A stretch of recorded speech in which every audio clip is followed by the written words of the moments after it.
फरवरी 2026 की एक बेहद सर्द और भारी सुबह, जब रावलपिंडी के गैरीसन मुख्यालय के भीतर पाकिस्तान के सबसे ताकतवर और रसूखदार जनरल्स एक हाई टेक ऑपरेशन रूम में जमा थे, जहां की दीवारों पर लगी विशालकाय स्क्रीन पर केवल सैटेलाइट इमेजेस का जाल बिछा हुआ था।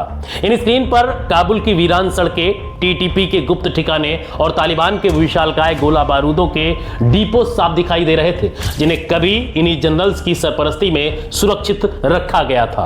आज पाकिस्तान की सेना के सामने एक ऐसा अजीबोगरीब और खौफनाक चैलेंज खड़ा था, जिसकी कल्पना उन्होंने शायद अपने सबसे बुरे सपनों में भी नहीं की थी, क्योंकि जिन ताकतों को उन्होंने खुद अपने हाथों से तराशा, पाला पोषा, पावरफुल बनाया और दुनिया के खिलाफ एक ढाल की तरह इस्तेमाल किया, आज वही ताकतें पाकिस्तान की बर्बादी का परवाना लेकर उनके दरवाजे पर खड़ी थी। 27 फरवरी 2026 का वो ऐतिहासिक दिन, जब पाकिस्तान के रक्षा मंत्री ख्वाजा आसिफ ने एक प्रेस कॉन्फ्रेंस में वो कह दिया जिसने पूरी दुनिया की सांसें रोक दी। उन्होंने दो टूक शब्दों में ऐलान किया कि अब हमारे सब्र का पैमाना लबालब भर चुका है और यह हमारे उनके बीच एक सीधी और खुली जंग है। आमतौर पर जब भी पाकिस्तान की तरफ से युद्ध की ऐसी तीखी भाषा सुनाई देती है तो दुनिया की नजरें तुरंत भारत की सरहदों की तरफ भी मुड़ जाती हैं, लेकिन इस बार मामला कुछ और ही था। यह हुंकार भारत के खिलाफ नहीं, बल्कि अफगानिस्तान की उस तालिबान हुकूमत के खिलाफ थी जिसे पाकिस्तान ने खुद जन्म दिया था, जिसे पाकिस्तान की कुख्यात खुफिया एजेंसी ISI ने दशकों तक ट्रेनिंग दी, करोड़ों डॉलर का फंड दिया और अंतर्राष्ट्रीय मंचों पर हर मुमकिन राजनीतिक समर्थन दिया। आज पाकिस्तान ने अपने ही बनाए हुए एक उस क्रिप्टोस्टाइन मास्टर यानी तालिबान के खिलाफ एक मुकम्मल जंग का बिगुल फूंक दिया था। इतिहास गवाह है कि किसी भी युद्ध की सबसे बड़ी और दर्दनाक कीमत हमेशा बेगुनाह आम नागरिक ही चुकाते हैं, और यहां भी वही हो रहा है।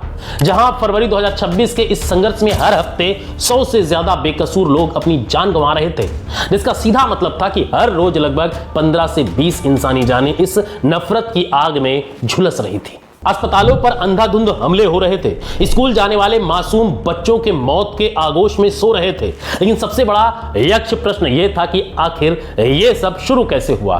कैसे वो तालिबान जो पाकिस्तान की आंखों का तारा था, आज उसका सबसे भयानक नाइटमेयर यानी दुस्वप्न बन गया है। यह कहानी उतनी सीधी नहीं है जितनी ऊपर से दिखाई देती है, क्योंकि इस स्क्रिप्ट में जो मोड़ आया है उसकी उम्मीद उन पाकिस्तानी जनरल्स को कभी नहीं थी जो दशकों से स्ट्रेटेजिक डेप्थ का ख्वाब देख रहे थे।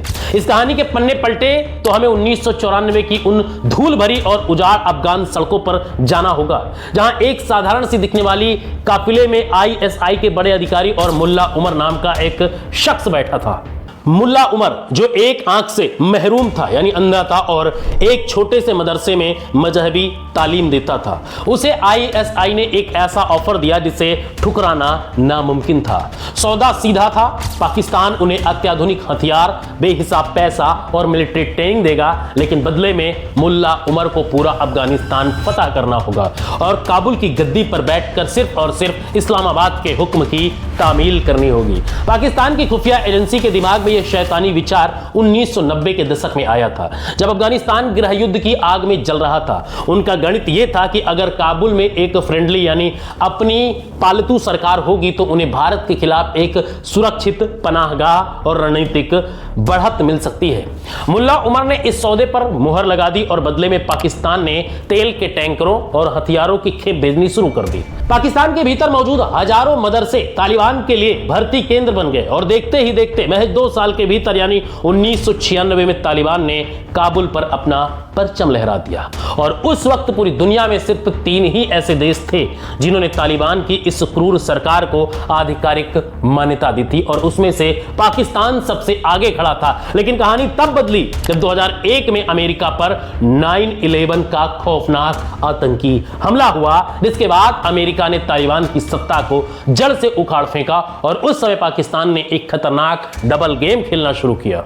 दुनिया को दिखाने के लिए अमेरिका का साथ दे रहा था, लेकिन पर्दे के पीछे वो उन्हीं तालिबानियों को सुरक्षित पनाहगाह, पैसा और खुफिया जानकारी मुहैया करा रहा था। यह दोहरा खेल पूरे 20 सालों तक चला और जब 2021 में अमेरिकी फौजें थक हार कर वापस गई और तालिबान ने दोबारा काबुल की गद्दी संभाली तो पाकिस्तान में जश्न का माहौल था। तत्कालीन प्रधानमंत्री इमरान खान ने तो यहां तक कह दिया था कि अफगानों ने गुलामी की बेड़ियां तोड़ दी हैं। पाकिस्तान को लगा कि अब उनके पपेट्स यानी कठपुतलियां फिर से सिंहासन पर हैं, अब जैसा चाहेंगे वैसा होगा। लेकिन पाकिस्तान एक बहुत बड़ी गलती कर बैठा। उन्होंने ये नहीं सोचा था कि जिस कट्टरपंथी ताकत को आप बंदूक के दम पर खड़ा करते हैं वो कभी किसी की वफादार नहीं होती। यहीं से तहरीके तालिबान पाकिस्तान यानी TTP का अध्याय शुरू होता है, जिसे पाकिस्तानी तालिबान भी कहा जाता है। ये वही लोग थे जो कभी ISI के मदरसों में पल रहे थे, लेकिन जब पाकिस्तान ने अमेरिका की वार ऑन टेरर में औपचारिक साथ दिया तो TTP पाकिस्तान की सेना का ही दुश्मन बन गया। इनका मकसद साफ था, पाकिस्तान की चुनी हुई सरकार को खत्म कर वहां अपना कट्टरपंथी शरिया कानून लागू करना। TTP ने पाकिस्तान की धरती पर खून की नदियां बहा दी, जिसका सबसे काला उदाहरण दिसंबर 2014 का पेशावर आर्मी पब्लिक स्कूल हमला था, जहां सुबह के 10 बजे क्लासरूम में बैठे 132 मासूम बच्चों को आतंकियों ने चुन चुन कर गोलियों से भून दिया था। उस दिन 149 बेगुनाहों की लाशों ने पाकिस्तान की रूह कपा दी थी। 2021 में जब अफगानिस्तान में तालिबान की सत्ता लौटी तो TTP के हौसले बुलंद हो गए और पिछले 5 सालों में पाकिस्तान के भीतर हमलों की बाढ़ आ गई। आंकड़े बताते हैं कि 2024 में जहां 2236 लोग आतंकी हिंसा में मारे गए, वहीं 2025 में संख्या बढ़कर 4001 के पार हो गई। पाकिस्तान के आर्मी चीफ आसिम मुनीर ने TTP को फंडामेंटल एनिमी करार दे दिया, लेकिन पेच तब फंसा जब यह पता चला कि TTP असल में अफगान तालिबान की ही एक शाखा है। TTP ने अफगान तालिबान के वजीर को अपनी वफादारी की कसम दी और बदले में अफगान तालिबान ने उन्हीं की जमीन पर सुरक्षित ठिकाने दिए। ये कितनी बड़ी विडंबना है कि जिस तालिबान को पाकिस्तान ने अमेरिका से बचाया, वही तालिबान आज पाकिस्तान के सबसे बड़े दुश्मन को पाल रहा है। ठीक वैसा ही जैसा पाकिस्तान ने ओसामा बिन लादेन को छुपाकर अमेरिका के साथ किया था। फरवरी 2026 के आखिरी हफ्तों में तनाव चरम पर पहुंच गया जब TTP ने एक बॉर्डर चेकपोस्ट पर हमला कर दिया और 11 सुरक्षा कर्मियों को और एक बच्चे की हत्या कर दी। इसके जवाब में पाकिस्तान ने वो कदम उठाया जो उसने कभी भी नहीं किया था। सीधे अफगानिस्तान की राजधानी काबुल पर एयर स्ट्राइक कर दी। उनका लक्ष्य TTP प्रमुख नूर वली मसूद था। हालांकि मसूद बच निकला, लेकिन इस हमले ने पाकिस्तान और तालिबान को आमने सामने के युद्ध में धकेल दिया। तालिबान ने भी पलटवार करते हुए पाकिस्तानी मिलिट्री चौकियों पर भारी गोलाबारी की, जिसमें 23 पाकिस्तानी सैनिक मारे गए।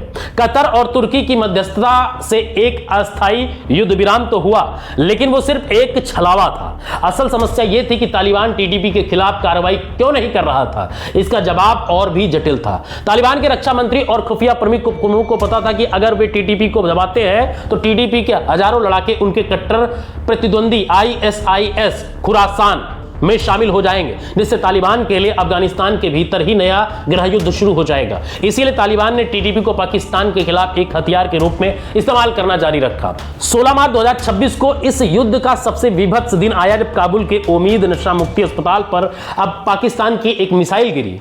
रमजान का मुकद्दस महीना था, लोग इलाज करा रहे थे और उस धमाके ने 400 से ज्यादा लोगों को मौत की नींद सुला दिया। मलबे के बीच पड़े टूटे बेड और बिखरी दवाइयों की तस्वीरें जब दुनिया के सामने आई तो पाकिस्तान की अंतर्राष्ट्रीय स्तर पर भारी किरकिरी हुई। सैन्य हकीकत यह है कि यह एक ऐसी जंग है जिसमें कोई भी पक्ष पूर्ण विजय हासिल नहीं कर सकता।